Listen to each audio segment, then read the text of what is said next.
Welcome, everyone. Ready to dive into the world of incense. We're talking history, benefits, maybe even discover a new favorite scent today. Always up for a good scent exploration. Our guide today is an article by LucieArt. It's called Burn Incense, Benefits, Origins, and Modern Use found over on Medium. Hmm. So, pretty straightforward title, but You think we'll uncover some hidden secrets about incense?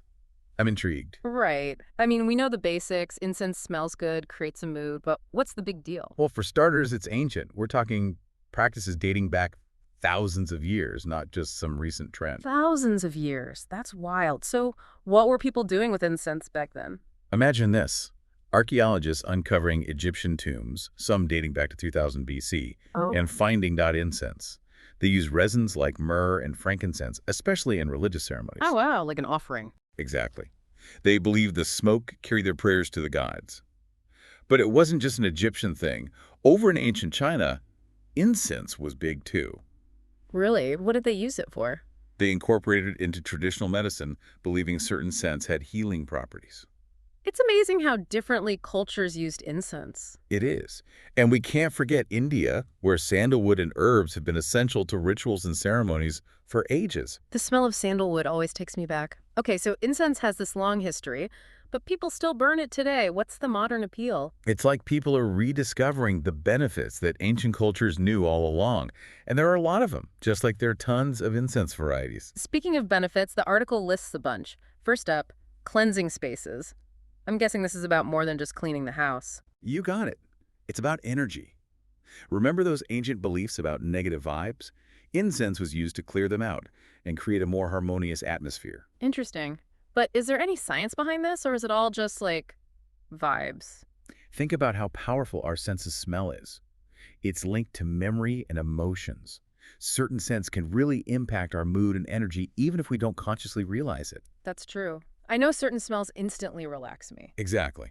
Which brings us to the next benefit, promoting relaxation. You mentioned liking lavender incense before bed. Oh, I love it. Lavender and chamomile aren't just nice smells. They're known for their calming and sleep-enhancing properties in aromatherapy.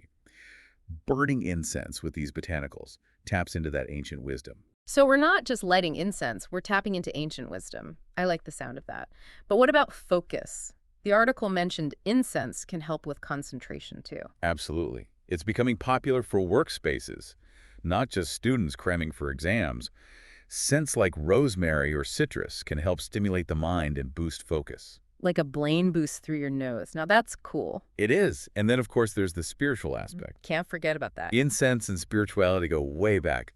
Even today, it's a big part of meditation and spiritual practices. The whole ritual, the lighting, the smoke, the scent, it encourages mindfulness. So even if you're not doing a specific practice, creating that sensory experience can be beneficial. Exactly. It's about intention and peace within a space. This is all so insightful. Okay, last benefit from the article, air purification. Can burning something actually purify the air? It depends. Some incenses, especially those made with certain plants, do have antibacterial properties. Historically, people believed burning these helped clear the air. So maybe not a replacement for actually cleaning, but a nice fresh boost. Exactly. So from ancient practices to modern benefits, incense really has stood the test of time. And speaking of things that have been around forever, we have to talk about Palo Santo. Oh, Palo Santo. Definitely a crowd favorite these days. I'm right there with the crowd, obsessed with the smell, but I'll admit I don't actually know that much about it. Well, Palo Santo literally means holy wood in Spanish. Fitting, since it's been considered sacred in South America for centuries. Makes sense. The article mentioned it's traditionally harvested from naturally fallen trees. Gotta protect those good vibes. Exactly. Sustainability is key.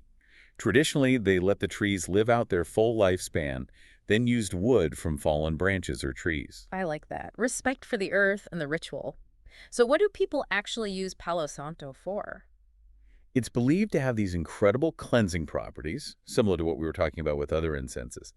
People burn it to clear negative energy and invite a sense of peace and calm. like a reset button for your space, but with a way better smell than any cleaning product. Right. It's used in spiritual rituals, meditation, even just to create a relaxing atmosphere at home. So versatile. And you know what else is great for that? The article mentions sage as a good alternative, especially for those of us looking for something a little closer to home. Sage is fantastic. It's like the OG incense. Uh, It's been used in smudging ceremonies across so many different cultures for ages. Smudging, so that's basically just a fancy word for cleansing. You could say that.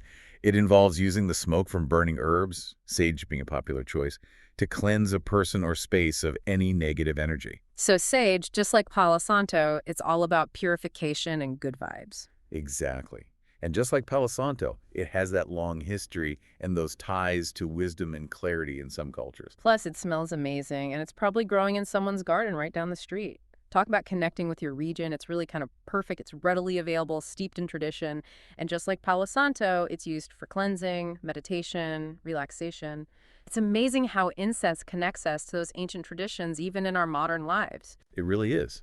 And it's not just about the history, it's about that universal need to connect with something bigger than ourselves, whether it's through spirituality, ritual, or just creating a sense of peace in our own space. And it sounds like for you, sage could be the key. Regional, readily available, and ticks all the boxes. Cleansing, relaxation, clarity. You've got it. I love that it has that ancient history and those ties to wisdom and clarity, too. Plus, don't forget that amazing smell.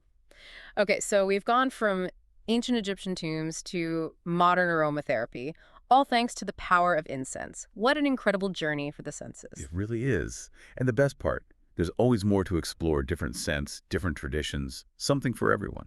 This deep dive has been a total eye-opener. I feel like I understand and appreciate incense on a whole new level. That's what we like to hear. It's not just about lighting a stick. It's about engaging all your senses and connecting with a practice that's been around for centuries. Absolutely.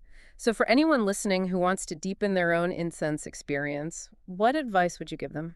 Be curious. Yeah, Explore different scents, learn about the traditions, and just be open to how this ancient practice can bring some peace and well-being into your life. beautifully said. It's not just about the fragrance, it's about the entire experience and the history behind it. Big thanks to you for sharing all your knowledge with us today, and to all of you for joining us on this fragrant journey. Until next time, keep exploring and happy burning.